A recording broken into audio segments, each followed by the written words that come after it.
To regular town council meeting, January the 8th, the town of Vegreville. I call this meeting to order at 7 o'clock. I'll be looking for a motion for the adoption of the agenda. Councillor Curtis makes the motion. Is there any additions or deletions? Seeing none, all those in favor? Carried. Next up, looking for a motion for the adoption of the minutes. Councillor Bullock makes the motion. Any errors or omissions within the minutes? Seeing none, all in favor? Carried. And it's nice to see that nobody's on the big screen tonight. We're all here. I'd like to apologize for our last ledge meeting. We lost the capability of going on YouTube, but it wasn't that exciting anyway. So, first up, correspondence. CAO Ling, we have a letter from the Honorable Rick McIver, Minister of Municipal Affairs. Dear Chief Elected Officials, the Alberta government recognizes local infrastructure is critical to Albertans and supporting the province's economy, and we are committed to providing predictable, long-term infrastructure funding for all communities. As part of this commitment, I am pleased to announce the launch of the Local Government Fiscal Framework program, which will enable municipalities and Métis settlements to build infrastructure and serve their communities more effectively. With LGFF capital funding starting at $722 million in 2024, the LGFF strikes a fair balance between predictable funding for communities and fiscal responsibility for government. To ensure no community experiences a year-over-year decrease from capital funding allocated under the Municipal Sustainability Initiative, in 2023, top-off funding will be available for affected communities as part of the transition to LGFF in 2024. In addition to the legislated LGFF capital funding, based on Budget 2023 targets and subject to Budget 2024 approval, local governments will have access to $60 million in LGFF operating funding. LGFF capital funding in future years will reflect the percentage change in provincial revenues from 3 years prior. This means in 2025, Alberta communities will receive $820 million, an increase of nearly 14% in accordance with growth in provincial revenues between 2021, 2022, and 2022-2023. For local government other than Calgary and Edmonton, the LGFF includes a new allocation formula that is substantially different than the one used under the MSI. While the new allocation formula has a greater focus on communities with limited local assessment bases, the formula was chosen to balance the needs of all type of communities, small and large, rural and urban, over long term. In keeping with our commitment for predictable funding, 2024 and 2025 LGFF capital allocations for all local governments are now available on the program website to help you plan for the use of this funding. The website also includes a description of the new funding formula. Last year, we heard through the online survey on the program design that local governments were highly satisfied with how the MSI has been administered. I am pleased to confirm the delivery of the new program will be largely similar to the MSI. While there are some changes to the LGFF capital component when compared to the MSI, we feel strongly these changes will improve the program for local governments and Alberta taxpayers alike. Additional information on the program design will be provided in an email to Chief Administrative Officers, which they should receive shortly. In addition, estimated 2024 LGFF operating allocation, subject to approvals in Budget 2024, are available on the program website. These allocations will not change from what local governments received in 2023. LGFF operating guidelines will be available in 2024. I am grateful for your council's work and the work of Alberta municipalities, rural municipalities of Alberta, and the Métis Settlements General Council to help develop the LGFF program and additional allocation formula. I look forward to working with you to ensure your local infrastructure and operating needs continue to be supported as we grow and strengthen Alberta's economy. Sincerely, Rick McIver, Minister. Okay, thank you. I'll take a motion to receive and file. Councillor Berry makes the motion. Any discussion? Go ahead, Councillor Warwick. Well, I am happy to basically have something in place. For the longest time, we were kind of waiting to see what there would be, and appreciate the fact that we know for at least 2 years. It certainly helps us with budgeting. I think that we'll still need to see additional advocacy going forward, though. Throughout these plans, I still think one of the components that they're missing, I know they address the idea of wanting to be able to make sure it's fair and equitable for large and small, urban and rural. I still think one component that is missing is both provincial and federal governments do seem to forget that the hub communities are providing a lot of resources to the surrounding communities. And I still think that's a bit of a component that's missing, or maybe it needs to be a completely different program. But in a lot of times, it's our assets that are being used not only from our residents within, and considering how they come up with the funding formulas, I still think that's something we're going to continue to need to push for, advocacy-wise. Exactly. Go ahead, Councilor Rudick. Again, I would echo Councillor Warwa's comments about having some security about funding in the future. The challenge is that this is still a decrease from where we would have been previously. So increasing the decreased funding from MSI is better than it was before, and it will be an increase of 14% by the time 25 rolls around, which seems weird to say, but at the end of next year we will be up 14%, but we'll still drastically be below what we would have been under MSI. I do appreciate the inclusion of a revenue calculation in terms of delivering operational capital funding to municipalities. The challenge continues to be having secure funding to be able to do the important work that we do all the time. And we know how much money we've spent here on infrastructure. Those needs aren't going to get cheaper or easier as we move along. So happy to see this and glad to see that we've got more money in our budget locally. I just wish that it was at the same rate that we had previously. Okay, Alberta Munis is having a conversation on January the 18th at 4:35. Hopefully everybody can get on there. Again, we have two beefs. One is that Calgary and Edmonton still receive under this funding formula 50% of all the money, and then the rest of the municipalities in the province have to deal with what's left. I still don't think that's fair and equitable to anybody. And the other fact is, and I've said this publicly a few times, I am happy that the government has reeled in a little bit of their spending, trying to put some money down on the deficit. Because at $2.6 billion in interest on that deficit, and they made some payments last year, and their plan is, if oil stays where, well, their fiscal is coming up in April, but there will be money going against the deficit again. And what I'd like to push for, and all municipalities should, is the savings on interest as the debt payment, the interest on the debt payment goes down, that this money, extra money, should now turn over back into the LGFF. And we should push hard for that. Because we're the ones that are taking the haircut. That's exactly what they said, we're taking the haircut. Then, so as the interest payments get smaller, then our hair should start to grow. So if you all can get on that and voice your opinion, and every chance you get, those two things are not fair. And I'd like to tie, the increases to the LGFF to the reduction of interest on the debt payment. Okay, any other comments? Okay, all those in favor? Carried. Thank you. Next up, we have a letter from the Honorable Rebecca Schultz, Minister of Environment and Protected Areas. Okay, dear Chief Elected Officials, since 2022, Municipal Affairs has been working with the Assessment Model Review Stakeholder Steering Committee, consisting of industry representatives and municipal partners, such as Alberta municipalities and rural municipalities of Alberta.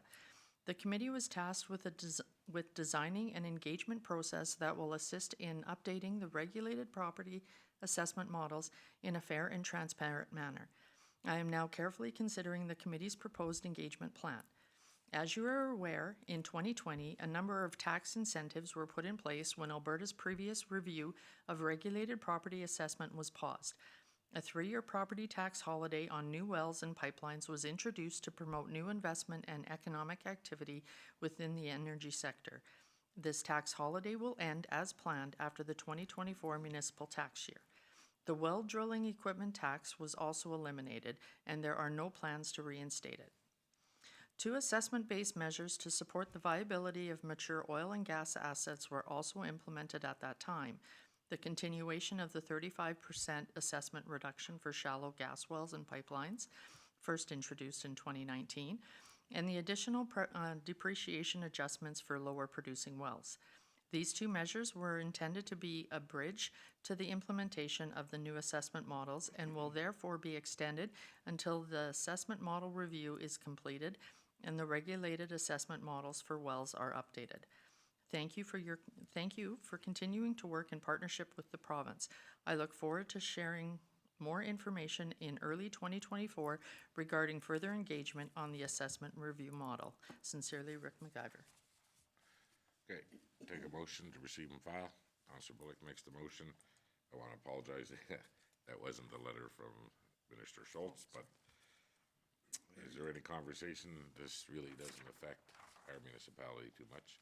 Maybe the county will have some input into this, but, so, all those in favor? Carried. Now, CAO Ling, if you could read the letter from the Honorable Rebecca Schultz. Dear elected municipal leaders, Alberta is currently in a significant drought. During the summer of 2023, several water basins reached critical drought conditions due to low rainfall and high temperatures. The world is also experiencing El Niño, a global phenomenon occurring for the first time in 7 years. It is causing less snow and rain along with higher temperatures, heightening the potential for significant drought into spring and summer 2024, particularly in southern Alberta. Alberta has 5 stages in its water management plan, ranging from Stage 1, which is a minor drought, to Stage 5, which is a provincial-wide emergency.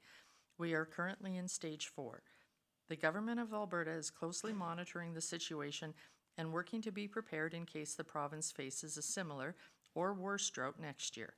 Staff from environment and protected areas, along with agricultural and irrigation, are working with water license holders, major water users, and other partners to develop water conservation plans and water sharing agreements. Alberta has stood up a drought command team in the event of an emergency, and an early first draft of a 2024 drought emergency plan has been completed and is now being refined. We have also initiated drought modeling work that will allow the province to determine how to maximize the province's water supply.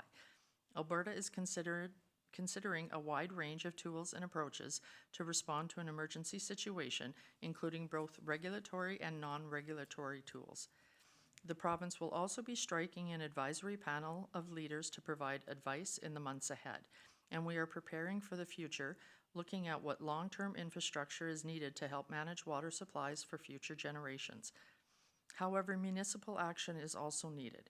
In order to be fully prepared for a severe drought, municipal leaders throughout Alberta will need to take action.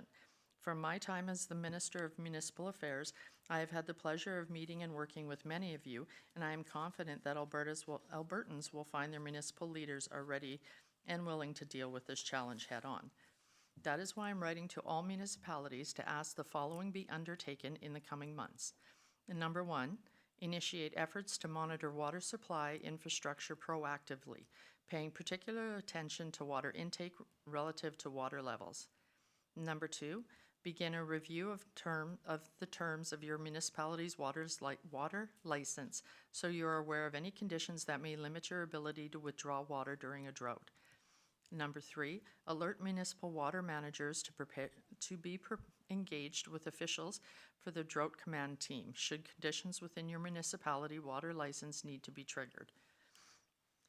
Number 4, develop a water shortage plan so your municipality is prepared to respond if water availability decreases. We are asking all water users to start planning now to use less water in 2024. We are committed to providing information and supporting any additional conservation efforts that your municipality may adopt in the future. Stay up to date on precipitation and water levels through the Alberta Rivers app or the Alberta Rivers Basin's webpage at rivers.alberta.ca. To learn more about the impacts of drought on communities and the principles for sound water management, please visit alberta.ca/drought. Environment and Protected Area would like to hear from your water management staff on perceived risks of drought in 2024, what impacts it could have on your operations, and how your municipality plans to mitigate risks. To connect with our team, please email in the email address. Alberta has navigated through many droughts before and has a long, proud history of coming together during tough times. I know we can count on our municipal partners to work together in the face of adversity. Sincerely, Rebecca Schultz. Okay, thank you for that. Look for a motion to receive and file. Councilor Warwell makes the motion. Discussion? So before the meeting, I asked Director Lefebvre about what our plan and our policy is, and he has informed us that today already he's asked the staff to pull out those policies and take a look at them. I do have a couple of questions, though, Director Lefebvre. What is the timeline for the repairs at the water tower? Do we have a start date? We have our electronic MCC units. Basically, what we're focusing on right now is the electrical backbone of our water distribution. The MCC cabinets are probably, at this point, about 45 weeks out, but we have a good backup of materials that we would need, the more commonly items that we have. So we are in good shape even without the new system coming in as soon as we'd like. And it's a supply issue that's faced everywhere, but we have good backup materials to carry us through, so I don't anticipate any problems. So like the valve work that needs to be done at the water tower and the cleaning at both reservoirs, will that be done early in the year, or do we have a timeline on those? We're probably not going to do it early in the year. We'll wait and see what happens. It's good maintenance that we get it done, but not a must that it happens this year. It's just at its 5-year time when we would have them cleaned. We're going to wait because if we're going to be facing some pressures by supplying waters, then obviously I'm not taking down any reservoirs to do cleaning and valve replacements. Good. Any other discussion, comments? Go ahead, Councilor Rudick. So if that is the case, that supply issues with a potential impending drought, and then also the awareness that we might need to change timelines for this project, can you explain how that works for our budget then? So something that's budgeted, anticipated to happen in 2024 calendar year may need to wait. Is that carried over to the next year? What would be the intention there? In 2023, we were approved in the budget for the MCC upgrade to the Water Distribution Center, the West Station. We call it the ELRC. And that's what we're still waiting on. So that money's been held or carried over to 2024 until we receive that. The items that were approved in the 2024 budget would face the same thing. If we're coming to this fall and things are looking up and we're in good shape, we'll still continue with the valve repairs and the cleaning this fall. If not, we can also carry forward to 2025 if needed. Okay, and if you could just go through the categories that we look at. Right, and you know, it's not uncommon for us to go into a water demand measure. We have different water demand measures, A, B, C. In the spring, when the North Saskatchewan water has a lot of turbidity or it's stirred up, it's a little slower. It takes a little longer to clean it and remove the turbidity. There's times when we'll be put on a water demand measure A. That's a very basic one. It's the first one, and that's reducing the municipality itself from street sweeping with lots of water or sewer flushing outside of when you need to clean but not maintenance. Firefighting training, tagging hydrants with trucks and using a lot of water is something that would stop, and that's our basic demand measure A. When we roll into demand measure B, then we start backing off on other forms of water. We can then, if council agrees, we can start restricting, or not restricting, but limiting water consumption in your front lawn and grass watering to odd days or even side, odd side of the avenues and streets, and roll into that. One of the first things that we would then see as if we have a reservoir level that's starting to get to, say, a 63% level, the first thing we cut down is the bulk water for oil field water. And then as we progress, it may move into the large agricultural, and the last one to be shut down if absolutely needed would be the small residential acreage users have one bay that's only a 2-inch line. It's much smaller, but it provides them potable water for their cisterns on their acreages. Okay, well, we're fairly lucky. We're a member of the John S. Patuque Water Commission, and we get our water through EPCOR, but even that, the predictions for the North Saskatchewan are looking a lot lower than normal. So as long as we're aware, and glad to see you've already asked the staff to start dusting off some of those policies. Go ahead. Yeah, and just, we have to remember that we've got a reservoir built in the 50s that we've maintained and kept up, and that means that we have 2 reservoirs. So instead of having a 2.5 to 3 day supply, we're almost twice that, and there's a good reason why we maintain it and keep it up, is so when times like this come, it gives us that extra bit of room to not be affected. And again, that's just the good management of that piece of infrastructure. And I know that we've invested money a couple years ago on this new SCADA system, we'll say, that we want to put in there, and plus the fact that the valve works needs to be done and cleaned. It is quite an asset to have. Most municipalities would love to have, almost double their water in storage. So again, and I will wait and see how this goes, but I would imagine at some point this summer, we're probably going to be looking at some restrictions from EPCOR itself through the different water commissions, and so we all better be prepared. Okay, all those in favor? Carried. Next up, are you doing this one? Okay, we have our monthly cash statement. All right, so this is the cash statement for the month ending November 30th, 2023. The town of Vegreville opened the month of November with 9.6 million and closed with 8.8 million, seeing a net cash decrease of 800,000. So major sources of cash include there was a $103,414 GST refund. There was $128,078 fire deployment income, and there was $47,492 in interest earnings on cash balances. Major uses of cash included $46,122 for construction payments, $391,585 the payment for the new garbage truck from 2022 budget, and our RCMP quarterly second quarter payment, the July to September 2023, came in at $347,647.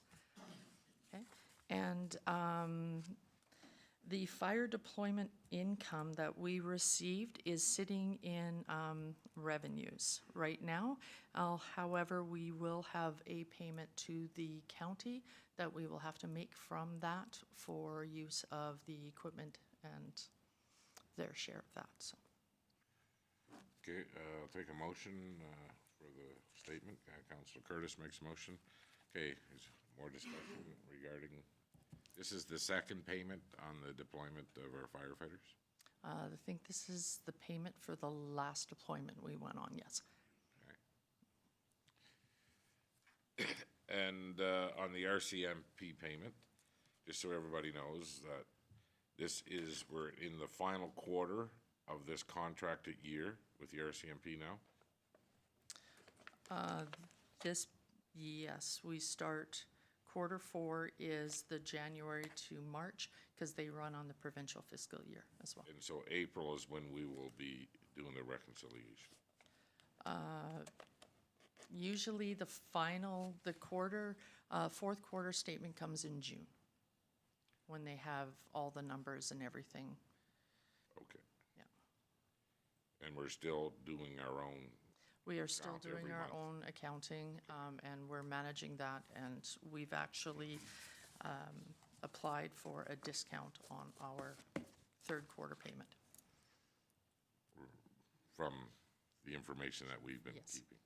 Because they like to wait till the end of the year and They do all the usually- reconciliation. Yeah, they do the reconciliation at the end of the year, and then we get a credit. So because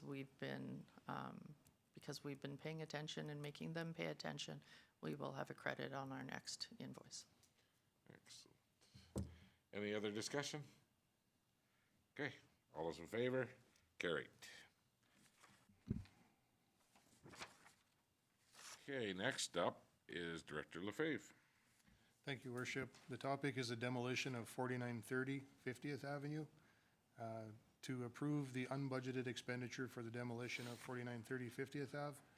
At the January 2nd, 2024 Legislative Committee meeting, Council was made aware that the IP&D Department received 2 quotes from local contractors for the demolition of this building.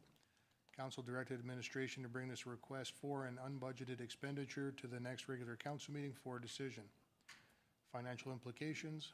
In accordance with policy FIN 6007, council approval is required for this unbudgeted expenditure.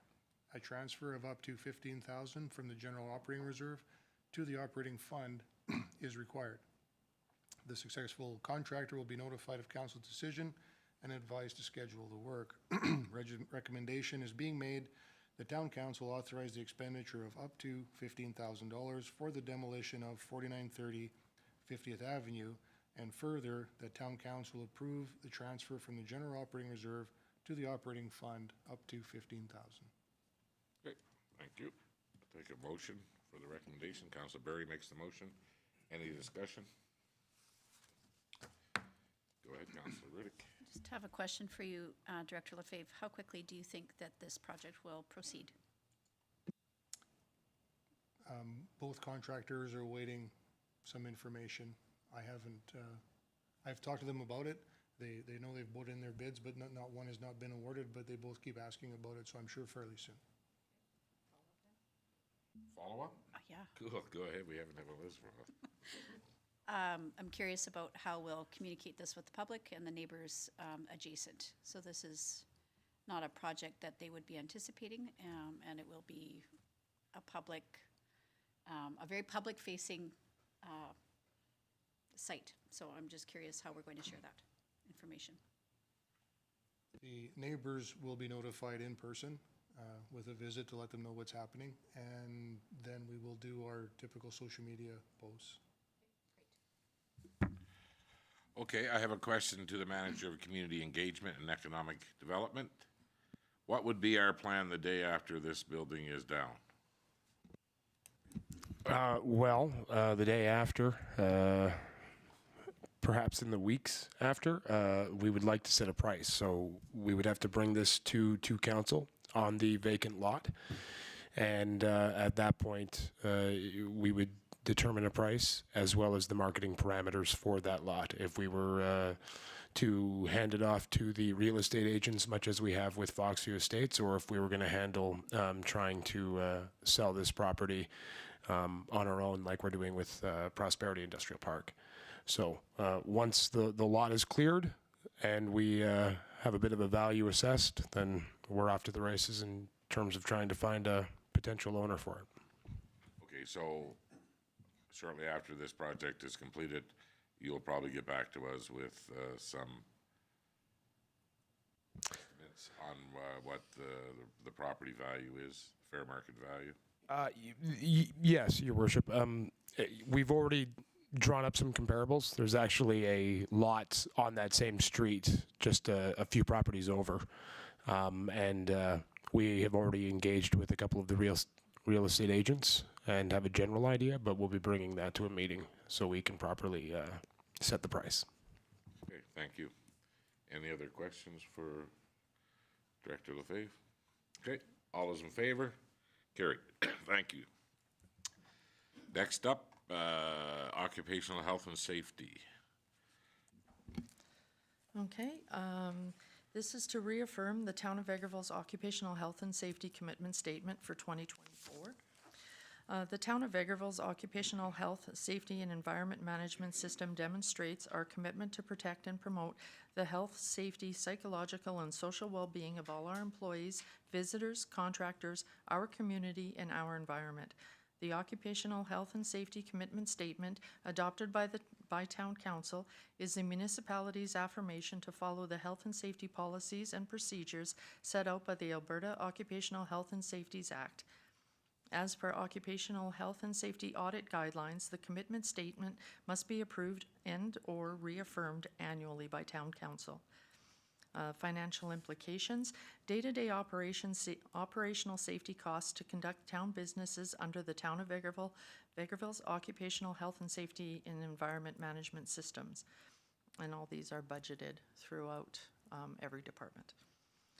The communication strategy, the staff will be informed by each department manager or supervisor, and reaffirmed and signed statement will be prominently located in each town facility. The public will be informed through the Town of Vegreville's website.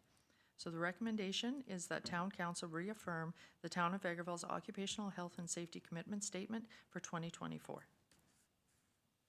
Okay, I need a motion for the recommendation. Councilor Rudick, I'd just like to get her on the minutes. Okay, any discussion?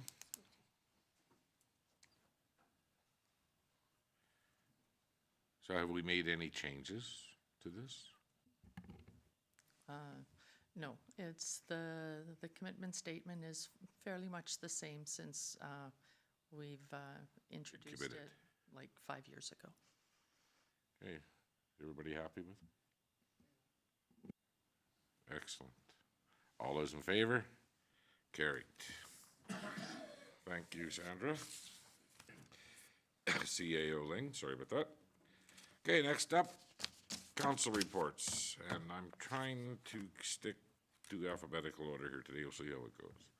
So we're gonna start with Councilor Barry. Thank you, Your Worship. I had to dig back in my phone to remember what we were doing last year. December 13th, Mayor's Christmas deliveries to the Lion Golden Villa, and then I had to spend that, shouldn't say I had to, I enjoyed spending the lunch time serving the hospital staff an appreciation Christmas lunch. That night, the Egg Society held their AGM, so I attended my first meeting with them. The next day, on the 14th, we did some more Christmas deliveries to meet with the seniors at St. Anne's, Heritage, and St. Michael's. On the 15th, food bank delivery. 19th, there were a few check presentations. On the 21st, I went to the family clinic on behalf of the VRPHPARC committee, and had them a appreciation Christmas lunch delivered to appreciate all the ones that are working at the clinic, the doctors and nurses and staff. And tonight's council, which is the first thing I've really been doing. Oh no, I forgot Ledge last week. Yes, this is the second meeting of the new year. Boy, it's a good way to start the year. That's it. Thank you. Okay, next up, Councilor Bullock. Thank you, Mayor. On December 12th, to go back to then, and I attended virtually online the Rural Transit Solutions webinar. A lot of interesting information came out of that. There was another following webinar after that. I didn't get a chance to participate in that, and we'll be actually having one of our first committee meetings tomorrow with a whole bunch of new people coming into that one. So interesting to see what happens tomorrow. December 14th, storytime reading at the library. Also on December 14th, our Christmas delivery and visits to Heritage House. December 14th as well, the FCSS annual holiday party, showing appreciation to the volunteers for Meals on Wheels and such like that. On December 19th, incentive presentations at NV Boutique, Soul Train, and the Heyday Building. Presentation at Regent Health, Blinds Unlimited, and Brickhouse Fitness, as well as Vegtel Engraving's 50th anniversary plaque presentation.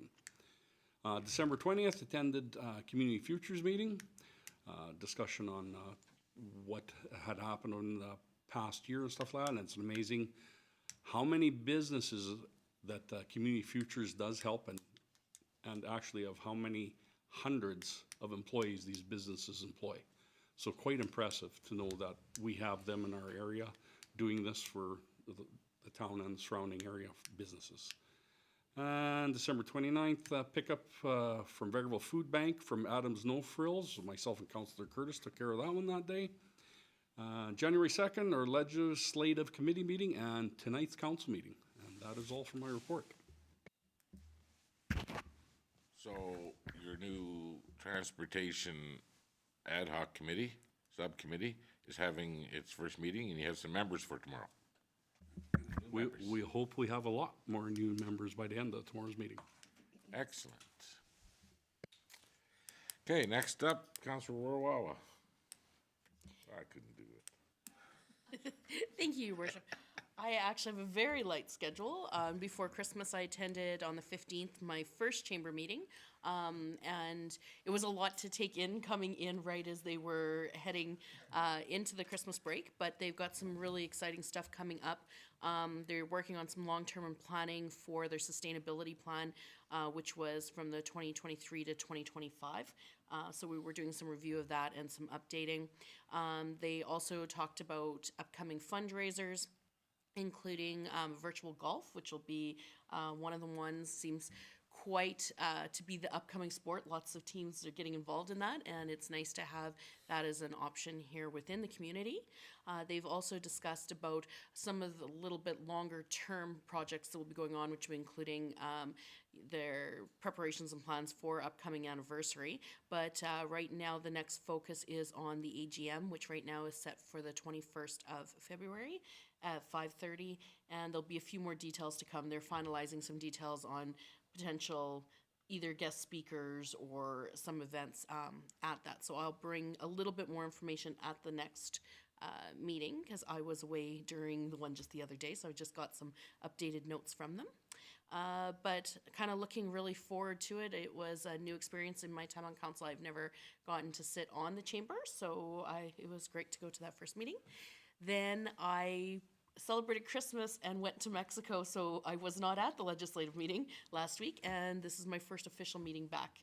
And this week, apparently, all my groups are meeting, so I will have quite a bit for you at the next meeting, and that's everything. Well, thank you and welcome back. Councillor Rudy. Wow, it's been a while. Looking back into December, it's a different year. December 14th, we met with MD Minburn Foundation, talked about a few different things following up our presentation to all councils, and importantly, talked about our budget, some of the things that we're considering in the year moving forward, and some of the timeliness of our discussions to make sure that we get the nod from all of the councils involved in moving forward with this housing project. December 14th, I was able to join one of the locations for the seniors visitation at Heritage House, and again, always enjoy the opportunity to be able to connect with some of the folks that live in our seniors housing, and really appreciate the effort that our staff make to set up these visits, and really appreciate the opportunity and look forward to that every year, and it would be nice if we could do this periodically. So great visits there, great feedback from a gentleman there who would claim to be the largest or the longest living Vegreville resident, and he calls himself the original Cabbage Patch Kid. So if you ever want an interesting interview for the radio, he'd be your guy. Born in Vegreville. He's born in Vegreville, sorry, yes. Not the oldest Vegreville resident, but the oldest born in Vegreville resident. Would we say native? You could say that. That would not be, yeah, that would be accurate for him. December 19th, I attended the Composite High School, Vegreville Composite High School Christmas lunch, and served to the students and the staff there. Again, a great opportunity to be able to interact with the community. Love these opportunities, look for them all the time, and happy to be able to be there alongside some of our other community leaders like the RCMP and wildlife officer and some of the other officials, so it was great. December 19th also did the check presentations to some new businesses, and again, it's easy to forget all the things that are happening, so I'm glad that we have been able to acknowledge some of the C1 incentives to those new businesses and those that have done some efforts to upkeep their business fronts. And these examples were ones that have, almost to a person, are local success stories of a new generation of entrepreneurs. So that really bodes well for our future. I'm really happy to be able to attend that day to Envy Boutique, Heyday Soul Train, Regent Health, Blinds Unlimited, and Brick House Fitness, as well as to acknowledge 50 years of business operation to Vegreville. That's quite an achievement. And last week's legislative committee meeting and tonight's council meeting. And just wanted to pass on appreciation. I've had a few people that don't live in Vegreville that were passing through during the holiday season, and we're quite happy to see the lights at the Pisinka Park on the trees there. That was a new addition that caught their attention, and wanted to pass that along to our staff. Excellent, thank you very much. Councillor Curtis. Thank you. For me, starting December 14th, the mayor's delivery to St. Anne's Manor. It's the first one I was able to do, and it was really good, but there's actually some great talk about transportation, which kind of is fitting in with what's going on with their ad hoc committee, and that they're interested, and they're wanting opportunities, and that's really nice that we were able to share that with them. December 19th, I was at the check presentation and photo op to the many businesses that the rest of my councillor friends have already gone over. Food bank delivery with Councillor Bullock on the 29th. And then I guess I got lucky. I didn't have too much, so ledge meeting on the 2nd and today's council meeting. Okay, That's all for me. thank you very much. You didn't serve at the high school? I was unable to attend. I wanted to, though. Okay. And right after Z in the alphabet comes L, so Councillor Lemko. Thanks, Your Worship. December 13th, I was fortunate enough to attend the Mayor's Orange Tour to Lions Golden Villa, Parkview Manor, and the Homestead Lodge. Interesting conversation held with a number of the seniors living in the manors. Just the manor, Lions Golden Villa, Parkview, and St. Anne's. It's interesting that they are on a waiting list for those people who would like to move into these places. And the waiting list is extensive, actually. So we're seeing the senior housing doing a good job there. 14th, I attended the MD Minburn Foundation meeting, and my colleague here, Councillor Rudick, explained what the topics were there, passing the budget, moving forward in 2024. On the 16th, I received a check presentation from the Knights of Columbus for the Vegreville area Stands with Ukraine. And that afternoon, on the 16th, I was fortunate enough to be invited to the Vegreville Stands with Ukraine Christmas gathering with hosted by the Ukrainian families that have been displaced from Ukraine and have moved to Vegreville. And the gathering was put on by them for those people who assisted in their transition from war-torn Ukraine to Vegreville. And it was a beautiful event, food second to none.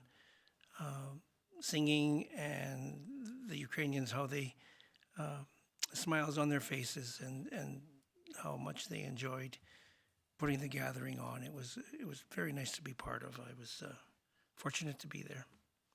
On the 19th, I was served Christmas dinner at the Vegreville Composite High School, and it was interesting to serve dinner to the children of children I coached in hockey, and these youngsters are in grade 10, which speaks, I'm thinking I'm looking to put my name into one of the lodges here soon. But it was a nice gathering there to host that Christmas dinner. Thanks to the comp for inviting us. 19th, I was part of the presentations with the rest of my colleagues here. Ledger meeting on the 2nd, and tonight's council meeting, Your Worship. Thank you very much. So yeah, so we haven't had a council meeting for a while, so I'll start with December the 12th. We had the new Crossroads Committee meeting, and that's I think they've changed their name already. It's Crossroads Economic Development Alliance. But anyway, it's the new Economic Development Department through the county and the town of Manville and the village of Innisfree and the town of Vegreville. So they're just getting up and running, and we're expecting a lot of good things out of that. Matter of fact, we have a meeting tomorrow. On the 13th, it was the mayor's Christmas message to the citizens of Lyons, Golden Villa, Parkview Manor, and the Homestead Lodge. And I want to thank all the counselors that were able to make it at different times and stuff and that help us out. And it's always a good time. You know, we can have a good laughs, and then we can listen to, you know, some of the comments that the seniors bring forward, and some of the places we were visiting and listening to people that have moved here to be in these facilities. And so it was, again, I really enjoyed doing it. On the 13th, I had a Northeastern Alberta Alliance for Growth and Opportunity. It's all the mayors and rees in Northeastern Alberta. We had a Zoom meeting. On the 14th, I recorded Talk of the Town. And on the also on the 14th, we did the next day of the orange deliveries. We went to St. Anne's Manor, Heritage House, and St. Michael's Manor. And again, I drank a lot of coffee that day. There was a lot of coffee. But again, it's nice to get out and visit these residents. On the 14th, that same afternoon, I did make it to the library for the FCSS holiday party and recognition of their volunteers. And again, I had another cup of coffee and some snacks. It was good. Later that evening, I drove to the John S. Patuque Water Commission in Bruderheim, is where our meetings are held now. And on the 15th, I attended Community Features Christmas Party in Bruce, and it was a nice party with members of the Elk Island Community Features. On the 17th, I too attended the supper with the local displaced Ukrainian families in town, and I echo everything that Councillor Lemko said. It was amazing, the food was amazing, and you got to know that those people have a lot on their mind. But to see them having smiles on their face, and when they all got together and sang, and it was amazing. I want to thank Councillor Lemko. I had to leave cut out a little early. It went quite late. I had another appointment, but thank you for stepping up and speaking on behalf of the town, and for all your commitment with the committee. Your Worship, thank you for that. Maybe your Ukrainian would have been better than mine. I don't know about that. So the next day, or the 19th, we served the lunch at the Veg Comp High School, and it was nice to hang out with the RCMP and the Fish and Wildlife Officer, and Elk Island Public Schools trustee Randy Foots was there too, and it was nice. It was a nice afternoon, and we served a lot of turkey in a hurry, I'll tell you that. And then I was part of the check presentations of the incentive program for all the business that were mentioned earlier, and then we went to VegTel and Deb and her 50th anniversary of that business, which was very nice, and nice to see the ongoing renovations that she's doing in there right now. The 21st, I went to Ken Robinson's retirement coffee and listened to a few stories and had some donuts. It was nice over there. On the 2nd, we had a ledge meeting. On January the 5th, I met with the Planning and Development Department, and Dale and Sandra and the developer and myself had a conversation, and tonight's council meeting. And that's all I've got. So again, I want to thank everybody for what you do in the community and all your boards, and I'm sure that things will be picking up again. Back to work. Okay, so at this time, is there any other business of council? Seeing nothing, I adjourn this meeting at 7:48. But if